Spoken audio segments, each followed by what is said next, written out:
হবে। সেই শিক্ষা ব্যবস্থায় সেখানে নানা ধরনের গাঁজাখুরি গল্প শেখানো হবে। সেখানে বিবর্তনবাদের মতো চরম বিতর্কিত অগ্রহণযোগ্য মতবাদ শিক্ষা দেওয়ার নামে সভ্য যুগে অসভ্যতা এবং বর্বরতার শিক্ষা দেওয়া হবে। ট্রান্সজেন্ডারের মতো চরম বিতর্কিত শিক্ষা দেওয়া হবে। সেখানে বৈষম্যের মতো এই সকল শিক্ষা দীক্ষার মাধ্যমে একটি অসভ্য পাশ্চাত্যের উলঙ্গ অর্থ উলঙ্গ সমাজ তৈরি করার যে অপচেষ্টা নতুন বাংলাদেশ সেটা বরদাস্ত করবে না, সেটা বরদাস্ত করা যাবে না। এই জন্য আমরা যে কথা বলছি, কোরআনকে ঘরে ঘরে পৌঁছাতে হবে। প্রতিটি শিশুর হৃদয়ে আল্লাহর কোরআনের আলো জ্বালতে হবে। আমাদের জাতীয় শিক্ষা ব্যবস্থায় প্রতিটি প্রাইমারি স্কুলে একজন কোরআনের শিক্ষক নিয়োগ দিয়ে বিশুদ্ধ তেলাওয়াতের এই আওয়াজ আজ বাংলাদেশে গণদাবিতে পরিণত করতে হবে। নিজেদের অধিকার যদি স্বাভাবিকভাবে আদায় না হয়, যে কোনো মূল্যে আগামী ভবিষ্যৎ প্রজন্মের ঈমান এবং আকীদা রক্ষার জন্য আদায় করে নিতে হবে, আদায় করে নিতে হবে।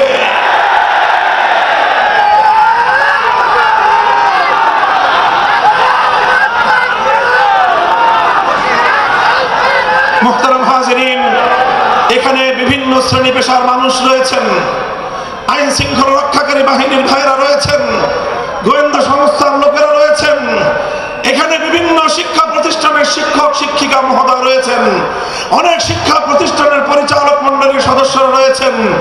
আপনারা সকলেই বিবেচনা করে দেখুন যে এত কিছু শিক্ষা দেওয়া হয়, এতগুলো সাবজেক্ট পড়ানো হয়, এত শিক্ষক শিক্ষিকা জাতীয় শিক্ষা ব্যবস্থার শিক্ষাঙ্গনগুলোতে রাষ্ট্রীয়ভাবে প্রতিপালিত হয়, তাদের সকলের আয়োজন হয়, অথচ কোটি কোটি কচি কাঁচা শিক্ষার্থীদের জন্য জাতীয় শিক্ষা ব্যবস্থায় আল্লাহর কোরআনের বিশুদ্ধ তেলাওয়াতটুকু শিক্ষা দেওয়া হলো না।